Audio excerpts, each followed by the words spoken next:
Halo semua, di video kali ini kita akan membahas bersama-sama tentang revolusi industri 4.0 terhadap politik dan strategi nasional.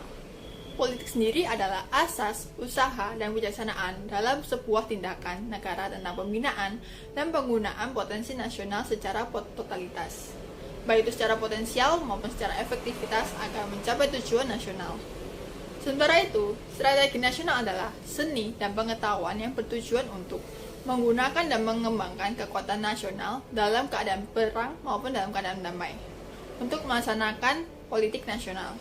Nah, kali ini kita akan membahas bersama tentang fenomena media sosial sebagai ruang publik dalam berpolitik, di mana dengan adanya teknologi yang semakin canggih, maka dari situ juga banyak masyarakat yang beropini positif dan negatif melalui media sosial terkait politik.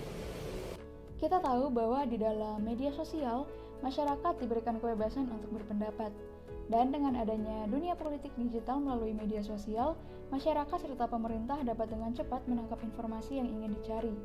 Secara tidak langsung, media sosial ini dijadikan tren atau alat oleh pemerintah yang berfungsi untuk berdiskusi tentang politik secara online dan dapat berguna untuk mempertahankan jaringan politik yang telah dibuat agar mendorong partisipasi masyarakat dalam berpolitik. Tetapi, dengan adanya kebebasan berpendapat dalam media sosial, pemerintah juga harus bijak dalam mengelola mana pendapat yang baik dan mana pendapat yang harus dihapuskan maupun ditindaklanjuti sesuai dengan hukum bermedia sosial, jika tidak sesuai dengan cara berpolitik secara online. Dengan adanya media sosial ini, kita bisa mengetahui bagaimana cara untuk berpolitik dan juga kita bisa mengetahui bagaimana strategi nasional seperti hubungan dari Indonesia dengan negara lain, dan ini juga bisa meningkatkan hubungan bilateral antar negara. Dan pembinaan dari bilateral ini akan meningkatkan potensi untuk mencapai kepentingan dalam hubungan Indonesia dengan negara lain. Contohnya seperti Indonesia yang bekerjasama dengan Australia terkait Comprehensive Economic Partnership Agreement. Dan bagaimana kita bisa mengetahui berita tersebut?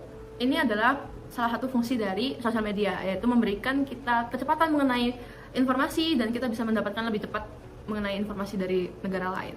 Satu sisi, pemerintah juga memiliki Badan Intelijen Negara atau BIN dengan tujuan menjaga kedaulatan negara Indonesia dengan negara lain, dan juga pemerintah juga pasti memiliki badan pemerintah lainnya dalam bermain sosial media untuk mengawasi setiap perkataan, contohnya seperti Undang-Undang ITE.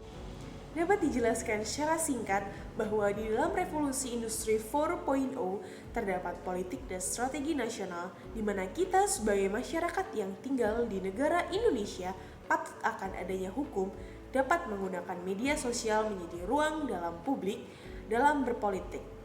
Dalam hal ini, banyak hal yang perlu diperhatikan secara mendasar agar tidak terjadi kesalahpahaman antara pengguna media sosial.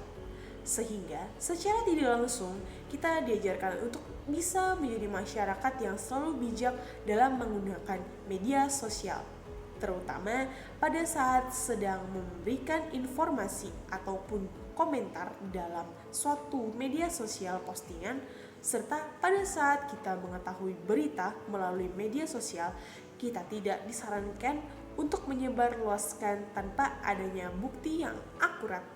Dalam media sosial terdapat berbagai informasi yang bisa kita dapatkan. Salah satu contoh yang bisa didapat dari media sosial adalah kita dapat mengetahui informasi tentang kehadiran Presiden Jokowi pada pertemuan G7 yang bertempat di Jerman. Ada juga contoh partisipasi politik melalui media sosial, seperti menyampaikan pendapat melalui media sosial, menulis opini melalui website, dan juga bisa dengan membuat sebuah konten di media sosial. Nah, teman-teman semua pasti sudah mendengarkan penjelasan dari yang sebelumnya kan? Dan itulah pentingnya media sosial yang tidak hanya digunakan dalam kehidupan sehari-hari, tetapi juga dalam lingkup politik juga loh. Dan media sosial juga sangat membantu bidang politik untuk dapat membangun hubungan antar negara dan untuk bisa mengikuti bahkan mengetahui perkembangan serta mendapatkan informasi dari negara tetangga. Tentunya ini sangat menarik, teman-teman.